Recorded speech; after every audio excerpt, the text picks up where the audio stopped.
Hello guys, welcome to maths education YouTube channel.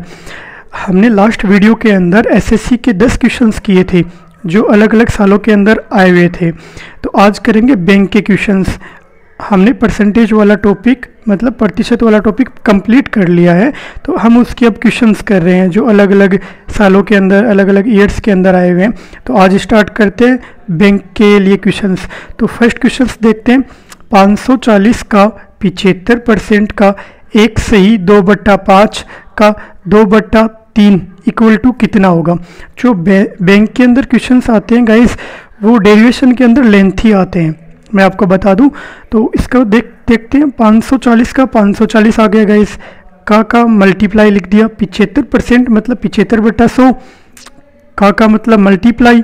इसको solve किया तो 5 + 2 7, 7/5 हो गया। का मतलब मल्टीप्लाई, 2/3 का 2/3 आ गया गाइस। इसको सोल्व किया तो 1 0 से 1 0 काट दिया, तो गाइस ये कितना बचा अपने पास, 54 बचा। इस 5 को 75 से काटा, 15 आ गया guys. Multiply by 7 multiply by 2/3। इसको सारे को सोल्व करेंगे गाइस तो अपने पास 378 यानी 378 आ जाएगा गाइस, ठीक है। अब ये क्वेश्चंस आया हुआ है बैंक पीओ 2010 के अंदर। अभी कैसे कंफर्म हो कि क्वेश्चन 2010 के अंदर आए हुए हैं। जो मैं आपको क्वेश्चंस करवा रहा हूँ वो सही करवा रहा हूँ या नहीं करवा रहा हूँ, तो देखिए एक बार गाइस। जिस बुक से मैं करवा रहा हूँ सेम यही क्वेश्चंस मैंने आपको करवाया है जो बैंक पीओ 2010 के अंदर आया हुआ है, ठीक है गाइस। तो जो क्वेश्चंस मैं आपको करवा रहा हूँ वो या तो मैं नेट से डाउनलोड करके लिख के फिर आपको करवाता हूँ, या किसी बुक से देख के लास्ट ईयर के क्वेश्चंस, लास्ट ईयर्स के पेपर्स, उन सब से मैं कलेक्ट करके फिर करवाता हूँ आपको गाइस, ठीक है। तो क्वेश्चन नंबर 2 देखते हैं गाइस। 280 का प्रतिशत प्लस 250 का 18% इक्वल टू 143.8 दे रखा है अपने को गाइस, ठीक है। ठीक है गाइस, तो अब 280 का 280 लिख लिया गाइस हमने, का मल्टीप्लाई लिख लिया। अब अपने को ये ज्ञात करना है, इसको हमने मान लिया x प्रतिशत दे रखा है तो x/100 आ जाएगा। प्लस का प्लस आ गया गाइस, 550 का 550 आ गया। मल्टीप्लाई, ये का दे रखा है तो का को मतलब मल्टीप्लाई होता है तो मल्टीप्लाई लिख दिया। 18% है तो 18/100 आ गया इक्वल टू 43.8 आ गया गाइस, ठीक है। अब इसको सोल्व किया तो कितना आया, 14x/5 प्लस 11 मल्टीप्लाई बाई 9। 1 0 से 1 0 कट गया, फिर इसको 5 से काटा 11 आ गया, इसको 5 से काटा 2 आ गया, 2 को 18 से काटा 9 आ गया, तो 11 मल्टीप्लाई 9 इक्वल टू 143.8 गाइस, ठीक है। अब ये कितना हो जाएगा, 99 को इधर भेज देंगे तो 14x/5 इक्वल टू 143.8 माइनस 99, तो कितना बचेगा अपने पास, 4.8 बचेगा गाइस, ठीक है। तो x इक्वल टू क्या आ जाएगा अपने पास, ये 5 इधर भेज देंगे, ऊपर मल्टीप्लाई में आ जाएगा, ये आ गया गाइस, और 14 में आ जाएगा। इसको सोल्व करेंगे तो अपने पास 16 आ जाएगा गाइस, ठीक है। तो अब देखते हैं क्वेश्चन नंबर 3। देखिए गाइस, क्वेश्चन नंबर 3 में क्या दे रखा है, जो बैंक पीओ 2014 के अंदर आया हुआ है गाइस, ठीक है। इसके अंदर क्या दे रखा है, यदि 500 का x%, 300 का y% तथा 200 का y% का x% इक्वल टू 60 हो तो x की वैल्यू अपने को ज्ञात करनी है। देखिए गाइस, पहले क्वेश्चंस को देखिए, ये इसके इक्वल टू दे रखा है, ये y% तथा 200 का y% का x% इक्वल टू 60 दे रखा है। तो अपने को 2 इक्वेशंस बन जाएंगे गाइस इसके अंदर, ठीक है। तो पहला क्या है, 500 का 500 लिख लिया, का मल्टीप्लाई लिख दिया, x% दे रखा है तो x/100 आ गया गाइस, ठीक है। अभी देखिए 300 का y% दे रखा है तो 300 आ गया, y% यानी y/100 आ गया गाइस, ठीक है। एक इक्वेशन तो ये आ गई। अब इसको सोल्व करेंगे, 2 0 से 2 0 काट देंगे, इधर 2 0 से 2 0 काट देंगे तो y की वैल्यू आ जाएगी 5x/3, ठीक है गाइस। अब आगे वाले की तरफ देखते हैं गाइस, इसमें क्या दे रखा है, 200 का y% का x% इक्वल टू 60 है, तो 200 का 200 लिख दिया गाइस हमने, और y% यानी y/100, x% यानी x/100, 60 का 60 आ गया गाइस। इसको सोल्व किया तो अपन ये देखिए y की वैल्यू क्या दे रखी है अपने को, 5x/3, तो y की जगह यहाँ पे रख देंगे, 5x/3, 2 जीरो से 2 जीरो कट गया, 2 का 2 आ गया, y की वैल्यू पुट कर दी, x/100 आ गया, 60 का 60 आ गया गाइस। तो इसको सोल्व किया तो x² कितना आ गया, 1800 आ गया। अब 1800 किसी का वर्ग रूट नहीं होता पूरे का, तो इसको 1800 को तोड़ सकते हैं दो भागों में अपन। 900 मल्टीप्लाई बाई 2, तो 900 अपने को पता है 30 का होता है, और 2 किसी का नहीं होता तो √2 लिख दिया। तो अपने पास गाइस इसका आंसर आ जाएगा, x की वैल्यू कितनी आ जाएगी, 30√2 आ जाएगी, जो अपने को इस क्वेश्चन के अंदर पूछा गया था। अब क्वेश्चन नंबर 4 की तरफ बढ़ते हैं। जो क्वेश्चन मैं 4 आपको करवाने वाला हूँ ये 2008 के अंदर आया हुआ है, बैंक कलर के अंदर आया हुआ है, ठीक है। अमन का खर्च विमल के खर्च से 30% अधिक है तथा विमल का खर्च रमन के खर्च से 10% कम है। यदि तीनों के खर्च का योग 6447 हो तो अमन का खर्च कितना है। अब अपने को ज्ञात का क्या करना है, अमन का खर्च ज्ञात करना है गाइस, ठीक है। तो मानो रमन का खर्च x मान लिया हमने। अब अपने को क्वेश्चंस में देखो दे क्या रखा है कि रमन विमल का खर्च रमन के खर्च से 10% कम है। x क्या माना है हमने, रमन का खर्च, तो x लिख दिया। अब विमल का खर्च रमन के खर्च से 10% कम है, तो जो विमल का खर्च है वो रमन के खर्च से कितना प्रतिशत कम है, 10% कम है, तो कितना आ जाएगा 90/100 x आ जाएगा। तो इसको सोल्व करेंगे 9x/10 आ जाएगा। अब अमन के लिए पूछा है, अब अमन का क्या दे रखा है, अमन का खर्च विमल के खर्च से 30% अधिक है, तो 30% अधिक है तो 130/100 आ गया। अब अमन का खर्च विमल के खर्च से है, तो विमल का खर्च कितना है 9x/10, तो 9x/10 लिख दिया गाइस। इसको सोल्व किया 117/100x आ गया गाइस, ठीक है। अब इसको आगे सोल्व करते हैं। अब आगे देखो क्वेश्चंस में क्या दे रखा है, यदि तीनों के खर्च का योग 6447 दे रखा है तो इक्वल टू में 6447 लिख दिया। रमन का x दे रखा है, विमन का 9x/100 दे रखा है। अब ये देखिए ये किसका दे रखा है, अमन का 117/x दे रखा है, इक्वल टू में 6447 लिख दिया। अब 100 इसका एलसीएम ले लिया तो गाइस ये आ गया अपने पास। अब इसको सोल्व करेंगे तो x की वैल्यू अपने पास 2100 आ जाएगी। अब ये 2100 क्या है, ये 2100 रमन का खर्च आया अपने पास, ठीक है। अब अपने को क्वेश्चन में पूछा है अमन का खर्च कितना है, तो अमन का खर्च अपने को दे रखा है गाइस, ये दे रखा है 117x/100, तो 117/100 लिख दिया। x की वैल्यू 2100 दे रखी है तो ये लिख दी 117 मल्टीप्लाई बाई 21, तो अमन का खर्च कितना आ जाएगा 2457 रुपये, ठीक है गाइस। अब बढ़ते हैं क्वेश्चन नंबर 5 की ओर। क्वेश्चन नंबर 5 में क्या दिया गया है, जो क्वेश्चन नंबर 5 है ये बैंक पीओ के अंदर आया है 2012 के अंदर। देखते हैं, एक परीक्षा में उत्तीर्ण होने के लिए 35% अंक लेने होते हैं।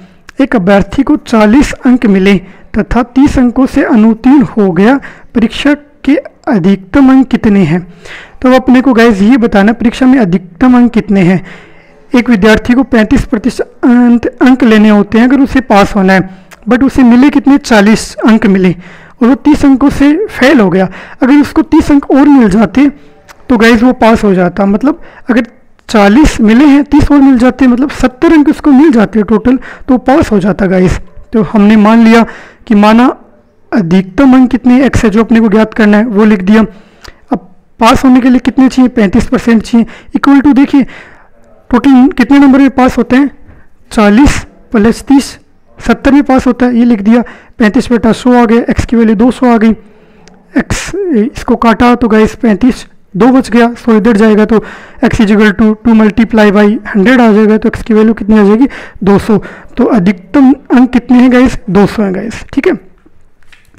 अब क्वेश्चन नंबर 6 की तरफ बढ़ते हैं। क्वेश्चन नंबर 6 जो अपने को दे रखा है, क्वेश्चन नंबर 6 क्या दे रखा है जो 2017 बैंक पीओ के अंदर आया हुआ है। ये दे रखा है गाइस, अजय का वेतन, अजय अपने वेतन का 25% घर के किराए में 5% खाद्यान्न में, 15% यात्रा में तथा 10% कपड़ों पर खर्च करता है, तो रुपये 27,000 की बचत करता है। तो अजय की मासिक आय बतानी है, महीने की आय कितनी है, इसकी इनकम कितनी है। तो देखते हैं गाइस, घर किराए पे खर्च करता है 25%, यात्रा पे खर्च करता है 15%, खाद्यान्न पे करता है 5% कपड़ों पे खर्च करता है 10%, उसकी बचत कितनी है 27,000। ठीक है, तो अब माना अजय की मासिक आय हमने मान ली x है।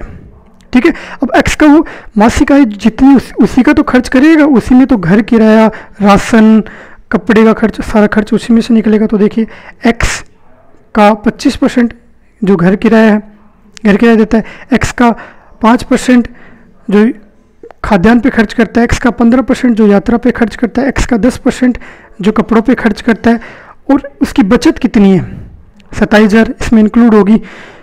बचत और खर्चा इंक्लूड होगा तभी तो मासिक वेतन आएगा उसका कि वो कितना कमाता है। तो गाइस इसको सोल्व करेंगे। देखिए 25x ये हो गया अपने पास, 5x ये हो गया, 15x ये हो गया, 10x ये हो गया, कितना हो गया 55% चल रहा है। ये 27,000 आ गया, 27,000 आ गया, ये x आ गया गाइस।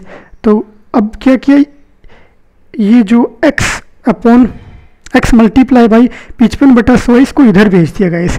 तो क्या आ जाएगा x minus 55/100 x equal to 27,000 आ जाएगा। इसको सोल्व करेंगे तो गाइस अपने पास x की वैल्यू कितनी आ जाएगी 60,000 आ जाएगी। उसकी मंथली इनकम यानी अजय की मासिक आय कितनी है 60,000 है गाइस। ठीक है, अब क्वेश्चन नंबर 7 की ओर बढ़ते हैं गाइस। तो क्वेश्चन नंबर 7 क्या दे रखा है, जो 2006 के क्लर्क के पेपर में आया हुआ था, दे रखा है नताशा ने अपने मासिक वेतन का 45% खरीदारी पर खर्च करने का निर्णय लिया। ₹11,475 खर्च करने के बाद उसे ज्ञात हुआ कि यह धन उसके द्वारा खर्च किए जाने वाली राशि का 60% था। नताशा का वेतन कितना है। अब गाइस अपने को ये बताना है कि नताशा का वेतन कितना है। अब अपने क्या माना खरीदारी पर खर्च की जाने वाली राशि x है। अब वो जो खरीदारी पर जो राशि खर्च करती है वो हमने मान ली x। अब वो कितना खर्च करती है 60% खर्च करती है। तो x का 60% इक्वल टू कितना दे रखा है 11,475 दे रखा है जो उसका खर्च है। ये निकालेंगे तो x की वैल्यू अपने पास गाइस आ जाएगी 19,125। अब हमने क्या माना, अब माना मासिक वेतन, जो उसका मासिक वेतन है वो y मान लिया, ये तो खर्चा आ गया गाइस अपने पास। ठीक है, अब y का कितना दे रखा है 45%, तो 45/100 इक्वल टू अब जो नया खर्चा है 19,125 वो इंक्लूड कर देंगे। तो इसको सोल्व करेंगे गाइस, तो ये y है 100 ऊपर चला जाएगा, 45 अपॉन में आ जाएगा। तो y की वैल्यू अपने पास कितनी आ जाएगी 42,500 आ जाएगी। तो नताशा का मासिक वेतन कितना होगा 42,500 गाइस है ना। इसमें शुरू में दोबारा देख लीजिए, इसमें दे क्या रखा था कि नताशा ने अपनी मासिक वेतन का 45% खरीदी भी खर्च करता है। फिर उसे याद आता है कि उसे 11,475 खर्च करने के बाद उसे याद आता है कि उसने उस धन के द्वारा खर्च किए जाने वाली राशि का 60% था गाइस। तो हमने मान लिया कि वो राशि x थी, तो x का 60% निकाल लिया, तो x की वैल्यू आ गई गाइस अपने पास। अब y किसका है, तो 45 का है, तो नया जो वैल्यू आई वो इक्वल टू में रख देंगे, वो उसका मासिक वेतन हो जाएगा गाइस। ठीक है, अब क्वेश्चन नंबर 8 की ओर बढ़ते हैं। क्वेश्चन नंबर 8 देखते हैं गाइस। ये देखिए क्वेश्चन नंबर 8 में क्या दे रखा है, एक कॉलेज के सभी छात्रों में से 12% छात्रों की रुचि खेलों में है, कुल छात्रों के 10% की रुचि गायन में है, गाना गाने में, तथा कुल छात्रों के 3/4 की रुचि नृत्य में है, और शेष 15 छात्रों की रुचि किसी गतिविधि में नहीं है। 15 छात्र ऐसे जो कोई क्रियाकलाप नहीं करते। कॉलेज में कुल कितने छात्र हैं ये बताने अपने को गाइस। ठीक है, तो देखते हैं गाइस। खेलों में रुचि है 12% की, गायन में रुचि है 10% की, नृत्य में रुचि है 3/4 की, किसी भी चीज़ में रुचि नहीं है 15 की। अब हमने क्या माना छात्रों की संख्या कितनी है x। हमें भी पूछा भी है कि कॉलेज में कुल छात्रों की संख्या है, तो वो मान ली हमने x। तो x का निकालते हैं। x का 12/100 12% खेलों में रुचि है, x का 10% यानी गायन में रुचि है 10/100 आ गया। अब x का 3/4 भाग नृत्य में रुचि है, और 15% ऐसे जिनकी किसी भी चीज़ में रुचि नहीं, इक्वल टू x मान लिया, मतलब कुल छात्रों की संख्या मान ली गाइस। अब इसे सोल्व किया, ये कितना आ गया, इसे सोल्व किया 3x/25 आ गया, ये x/10 आ गया, प्लस 3x/4 आ गया, प्लस 15x आ गया गाइस। अब इसका एलसीएम ले इसको सोल्व किया तो गाइस अपने पास x की वैल्यू आ गई 1500/3, x की वैल्यू आ गई 500 गाइस। तो 500 कुल छात्र हैं कॉलेज के अंदर गाइस, ठीक है। अब बढ़ते हैं क्वेश्चन नंबर 9 की ओर। जो क्वेश्चन नंबर 9 है ये 2014 में बैंक पीओ के अंदर आए हुए हैं। देखिए, एक नगर की जनसंख्या 48,600 है। यदि पहले वर्ष में इसमें 25% वृद्धि हो तथा दूसरे वर्ष में 8% कटौती हो, यानी कमी हो 8% की, तो 2 वर्ष के अंत में इस नगर की जनसंख्या कितनी होगी? 2 वर्ष बाद जनसंख्या कितनी होगी? तो गाइस ये बताना अपने को। फॉर्मूला x = p, यानी वो जनसंख्या 1 + r ये दर होती है अपॉन 100। n का मतलब कि कितने वर्ष दे रखे हैं।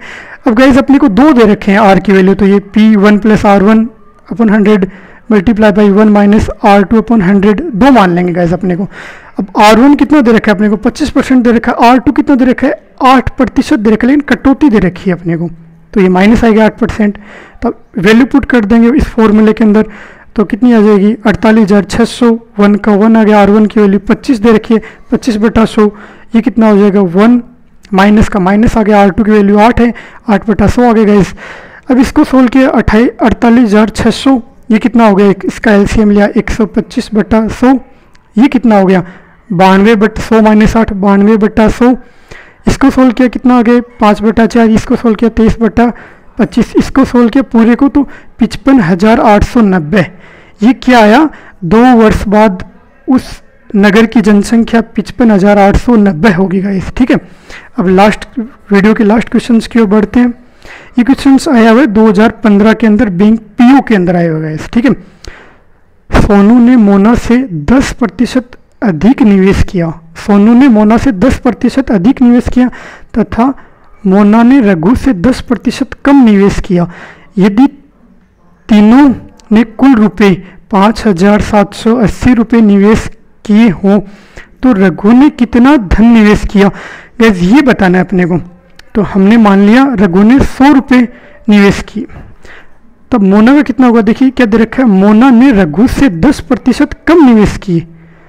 रघु का कितना, रघु से कितने प्रतिशत कम किए? 10%। तो रघु का लिख लिया 100, 10% कम निवेश की गाइस, तो 90 आ जाएगा, 90%। मतलब 100 मल्टीप्लाई बाई 90/100, तो कितना आ गया? 90 रुपये।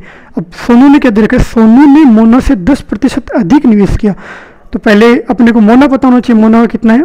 90, तो 90 लिख लिया। का मतलब मल्टीप्लाई 10% अधिक निवेश किया, मतलब 110% निवेश किया। 90 मल्टीप्लाई बाई 110/100, इसको सोल्व किया 99 आ गया। 1 0 से 1 0 कट गया, 1 0 से 1 0 कट गया, 9 को 11 से मल्टीप्लाई किया 99 आ गया। अब अपने को क्या पूछा है? यदि तीनों ने कुल रुपए 5,780 रुपये निवेश किए, तो तीनों को योग कर लेते हैं। रघु मोनू सोनू इक्वल टू कितना है अपने पास? 5,780। तो गाइस इसको सोल्व करते हैं, 100 90 99, क्योंकि तीनों का दे रखा है अपने को। रघु का 100 90 99 निकाल लिया, इसका योग 289 होगा गाइस, ठीक है। अब अपने को इसलिए पूछा क्या है कि रघु ने कितना धन निवेश किया। टोटल कितना आ गया? 289। उसमें से मोना और सोनू को घटा देंगे तो अपने पास कितना आ जाएगा? रघु का आ जाएगा। तो रघु का अपने पास कितना आ गया गाइस? 100 आ गया। तो वीडियो को लाइक कीजिए, शेयर कीजिए और मेरे यूट्यूब चैनल को सब्सक्राइब कीजिए। Thank you guys.